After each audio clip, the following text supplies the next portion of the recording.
Shalom,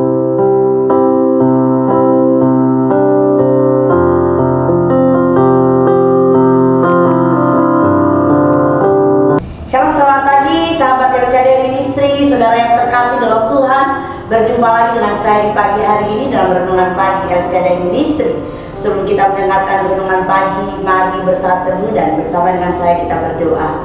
Kami datang kepadamu Tuhan, membawa ucapan syukur kami dan rasa terima kasih karena berkat pertolongan Tuhan, perlindungan Tuhan, sehingga kami boleh bangun di pagi hari ini dengan tubuh yang sehat dan diberkati. Sebelum kami melanjutkan kegiatan kami di pagi hari ini, Tuhan, kami datang kepadamu membawa hidup kami untuk ditaburi kebenaran firman. Berfirmanlah Tuhan, kami siap mendengarkan di dalam nama Tuhan Yesus Kristus. Haleluya, amin. Puji Tuhan, sahabat LCD Ministry. Firman Tuhan di pagi hari ini berkata, sebab jika di antara kamu ada iri hati dan perselisihan, bukankah hal itu menunjukkan bahwa kamu manusia duniawi dan bahwa kamu hidup secara manusiawi? 1 Korintus 3 ayat 3b berkata demikian. Saudara yang terkasih, sahabat LCD Ministry, iri hati adalah sebuah kata yang seringkali kita dengar dalam kehidupan kita sehari-hari, baik itu dalam lingkungan keluarga, tempat tinggal, sekolah, kantor, juga di dalam gereja. Di keluarga, seorang adik suka iri hati sama kakaknya ketika orang tuanya mungkin memberikan sepeda motor buat sang kakak karena kebutuhan atau keperluan.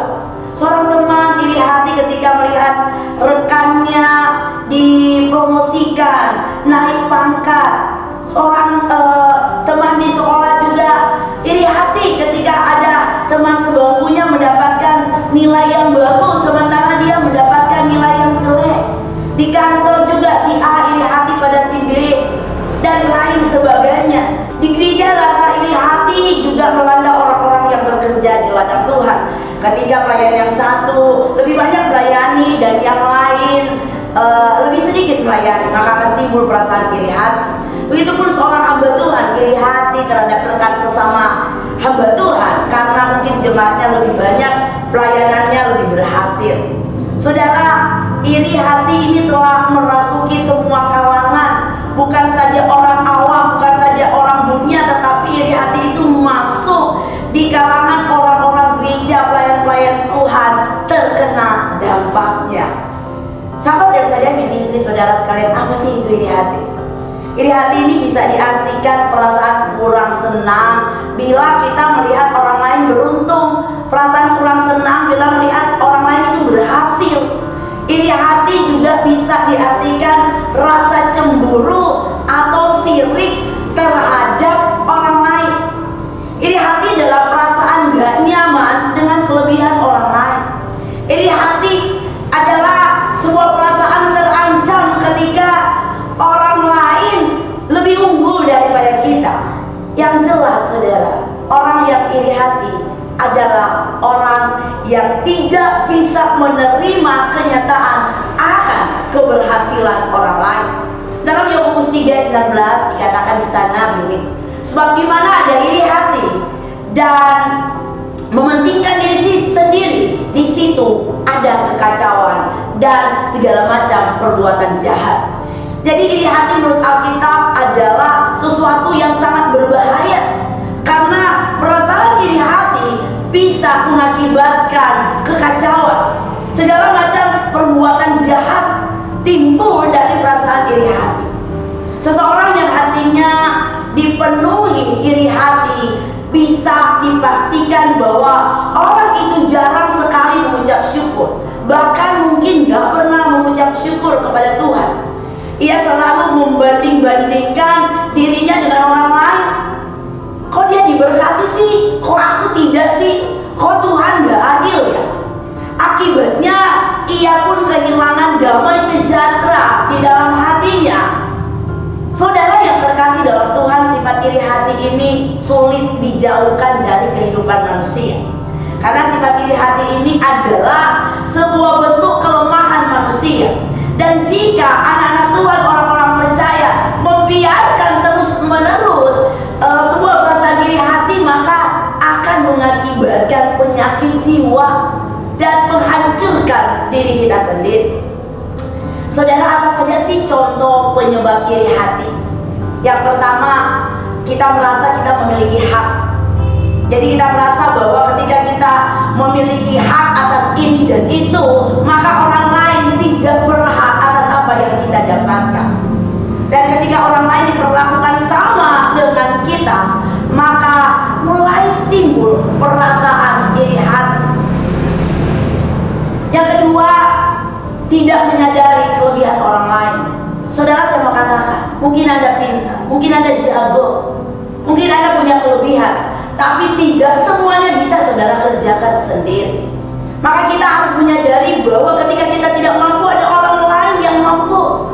Mungkin engkau bisa mengerjakan yang A, tetapi tidak mungkin kau bisa mengerjakan pekerjaan yang B. Maka kita diberikan karunia-karunia berbeda dalam semua bidang. Kita tidak bisa mengerjakan semuanya sekaligus.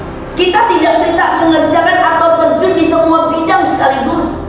Mungkin ada beberapa yang multi talent, tapi tidak berarti bahwa di waktu yang sama dia bisa mengerjakan semuanya dengan tuntas. Tapi sayangnya banyak orang-orang tidak mau mengakui kelebihan orang lain. Yang ketiga, keinginan yang keliru. Iri hati diawali dari sebuah keinginan. Kita ingin memiliki sesuatu yang dimiliki orang lain, tapi kita nggak mampu memiliki hal tersebut. Misalnya, kita ingin harta orang tersebut, tapi ternyata kita nggak mampu menyaingi orang itu. Kita ingin jabatannya, kita ingin penampilan seperti itu, bahkan kita ingin pasangan hidup seperti yang dimiliki orang lain. Saudara yang terkasih dalam Tuhan, dalam hidup ini dosa seringkali muncul di hati manusia yang kadang tidak kita sadari adalah sebuah perasaan iri hati. Saat orang lain diberkati, kita merasa nggak bahagia. Seringkali kita iri hati, tapi kita nggak sadar kalau kita sedang diserang penyakit iri hati. Atau mungkin kita sadar, namun kita pura-pura bego, kita pura-pura nggak tahu, atau kita dengan sengaja melakukannya dan kita berdalih dengan 1000 macam alasan untuk membenarkan apa yang kita lakukan. Saudara, mungkin saudara bertanya, Bu Gembala, apakah iri hati ini berbahaya? Oh, sangat berbahaya. Karena iri hati adalah salah satu sikap yang mementingkan diri sendiri. Iri hati adalah satu sifat keegoisan manusia. Dan saudara, perasaan iri hati ini sangat sulit dideteksi. Dampak buruknya yaitu ketika kita mulai menghadirkan perasaan iri hati, maka kita akan kehilangan sebuah kebahagiaan. Kok bisa sih Bu Gembala? Ya bisa, karena perasaan iri hati ini akan membuat kita fokus pada berkat-berkat yang diberikan kepada orang lain. Kita akan fokus kepada berkat-berkat yang hadir dalam kehidupan orang yang kita lihat, sehingga kita menjadi buta. Kita nggak melihat berkat-berkat yang Tuhan berikan dalam kehidupan kita sendiri. Kita fokus dengan penampilan orang lain, kita fokus dengan kelebihan orang lain. Kita lupa bahwa kita juga diberikan kemampuan, diberikan hikmat, diberikan talenta, karunia oleh Tuhan. Kita lupa bersyukur. Dan orang-orang yang lupa bersyukur karena fokus dengan orang lain, hidupnya pasti nggak bahagia. Dan itu bukan kesalahan iblis, tetapi kesalahan kita sendiri. Nah, bagaimana sih Bu Gembala supaya kita terlepas dari iri hati? Hati kita harus mendekat kepada Tuhan. Mari bangun keakraban, kekalipan dengan Tuhan melalui doa. Jangan sedikit pun kita memberi celah, memberi peluang kepada godaan iblis yang merasuki pikiran kita, sehingga pikiran kita nggak terkontaminasi dengan kelebihan atau keberhasilan orang lain. Saudara yang terkasih, iri hati adalah senjata iblis untuk menghancurkan orang percaya. Tetapi bukankah hidup ini pilihan? Pilihan untuk berbahagia atau pilihan untuk terus memiliki perasaan penyakit iri hati, itu tergantung juga dari kita sendiri.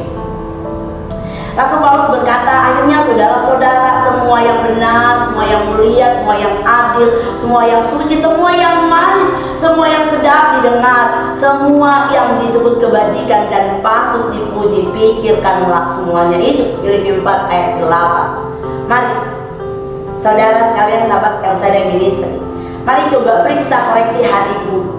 Apakah engkau masih menyimpan perasaan iri hati terhadap keberhasilan atau kesuksesan atau kemakmuran, kelebihan orang lain? Dengan baik, buang perasaan itu jauh-jauh. Karena setiap orang memiliki berkat-berkat, karunia, dan talenta yang berbeda-beda dari Tuhan. Dan itu yang menjadikan kita unik di dunia ini. Maka hal pokok atau hal utama yang harus kita lakukan adalah mengucap syukur dengan apa yang kita miliki saat ini. Syukuri apa yang kita miliki. Jangan pernah membandingkan milik kita dengan milik orang lain. Jangan pernah mengukur keberhasilan kita, berkat kita dengan apa yang dimiliki orang lain. Jadi saudara, ketika kita ini bahagia atau ketika saudara ingin bahagia, maka perbanyaklah mengucap syukur. Ingat pepatah dunia? Pepatah dunia berkata begini, iri hati atau sirik tanda kita nggak mau. Firman Tuhan katakan bahwa jika ada yang mengaku anak Tuhan tetapi masih suka iri hati, masih suka iri, maka kamu adalah manusia duniawi, bukan berasal daripada Tuhan. Tapi jika kita adalah anak-anak Allah yang mensyukuri akan berkat-berkat yang diberikan olehnya, maka tidak ada alasan bagi saya dan saudara, bagi kamu untuk punya perasaan iri hati atas pemberian Tuhan kepada orang-orang di sekitar. Mari, hari ini ketika kau dapati hatimu masih memiliki penyakit iri hati, bereskan itu dengan Tuhan. Kau ingin diberkati? Stop iri hati. Stop melihat keberuntungan orang lain. Stop melihat kesuksesan orang lain. Lihat dirimu, kau berharga di mata Tuhan. Rancangan Tuhan adalah rancangan terbaik bagi setiap kita. Haleluya, amin. Kita berdoa. Terima kasih Tuhan untuk berkat firman-Mu yang sudah kembali mengingatkan pada kami bahwa jangan pernah iri hati, jangan sirik dengan keberhasilan, kesuksesan, keberuntungan, dan berkat orang lain. Kami menyadari dalam hidup ini kadang-kadang Tuhan, secara tidak sadar kami memiliki perasaan iri hati terhadap orang-orang di sekeliling kami. Kami mohon ampun Tuhan, dan biarlah melalui kebenaran firman-Mu kami boleh belajar untuk menghargai, mensyukuri akan berkat-berkat yang sudah Tuhan berikan bagi kami. Terpujilah Engkau Tuhan, berkati kami sepanjang hari ini, ajar kami melakukan kehendak-Mu agar kami boleh menerima berkat-berkat Tuhan. Berkati keluarga kami, berkati orang-orang yang kami kasih. Teruslah menyertai setiap langkah hidup kami Tuhan, dan kami percaya berkat dan perlindungan Tuhan akan selalu menjadi bagian kami. Terima kasih Tuhan, di dalam nama Tuhan Yesus Kristus kami berdoa dan mengucap syukur. Haleluya, amin. Puji Tuhan, saudara yang terkasih dalam Tuhan, stop sirik, selamat berkarya, selamat menjadi berkat. Tuhan Yesus menyertai, memberkati kita semua. Jangan lupa prokes, jaga kesehatanmu, jaga kesehatan keluargamu. Shalom.